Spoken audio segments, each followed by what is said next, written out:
The latest on Demi Lovato and her condition, and how ex Wilmer Valderrama is taking the news. Plus, what we know about Demi's former sober coach.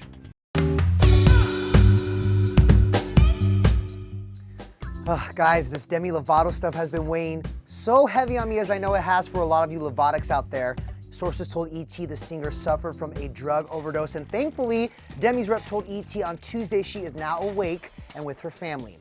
Now, according to our source on Wednesday, the overdose was a wake-up call for Demi, and her family now wants her to go straight to rehab. Quote, Demi lost control. She's telling her friends and family she will do everything it takes to get back to the amazing place she was in before she slipped. The LAPD tells ET that drug paraphernalia was found at Demi's home, but it remains unclear who it belonged to and what type of drug or drugs Demi may have been doing before she overdosed.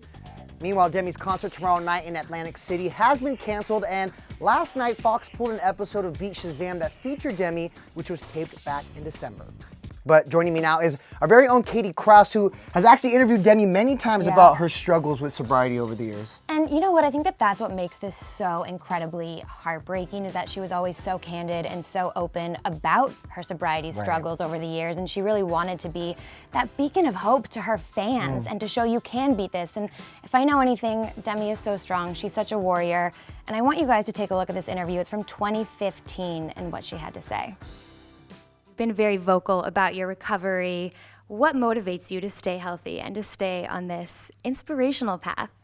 I think what inspires me is remembering that I deserve to be the best that I can be, and also knowing that people look at me as a role model. It gives me the fire and the fuel to continue to be strong and try to show people that, hey, there's so much more to life when you take care of yourself and when you're able to be the best that you can be. I got chills watching that, Me Katie. too. Yeah. Look at all the hairs That's on my crazy. arm. My heart just goes out to her and her family Absolutely, right and you're not the only one. You know, Demi celeb friends and loved ones have been showering her with love. And I'm not surprised by that outpouring. I mean, that's all that you can do is support and show love.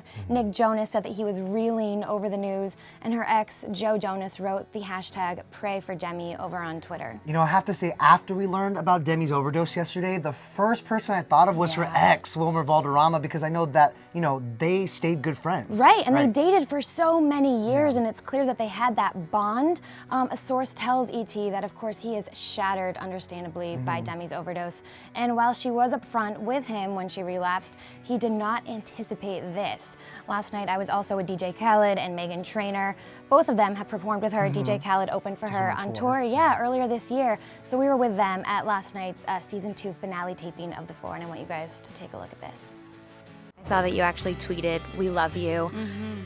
What's going through your mind about that? I didn't know it was that bad. And you kind of feel like, oh my God, I wish I was there for her more. I wish I knew her team better and could reach out right away. But I just didn't know what to say, so I just said, "We love you." And because it's heartbreaking for her, but also her whole team and her family and everyone around her. It just must be such a shock for them and what they're going through. So I just hope they're all okay, and I hope she's okay right now in the hospital. I got so lucky. I got to sing with her at the Grammys, and so we made a crazy connection there. But she was sober back then, and just happy. I didn't know it happened like this. I know that you toured also with Demi Lovato. Yes. Have you reached out? I reached out to her management. I want her to know thank you so much for being you, because I seen all the great things she's done when I was on tour with her, talking to kids and telling her stories through her music. And personally, backstage, she would talk to them backstage. Right, with the cast. Right, and I went to one of her sessions, and it really touched me, really got to know her. And I told her, I said, man, sometimes people got to go through certain storms so they can tell other people not to go through them. But we want you to overcome your storm and never go back to them storms. And I'm praying for her. I know she's going to be great because God is great. And I want her fans and everybody that knows her, bring that positive love energy so it can reach to her, because I know how much love can make you feel good.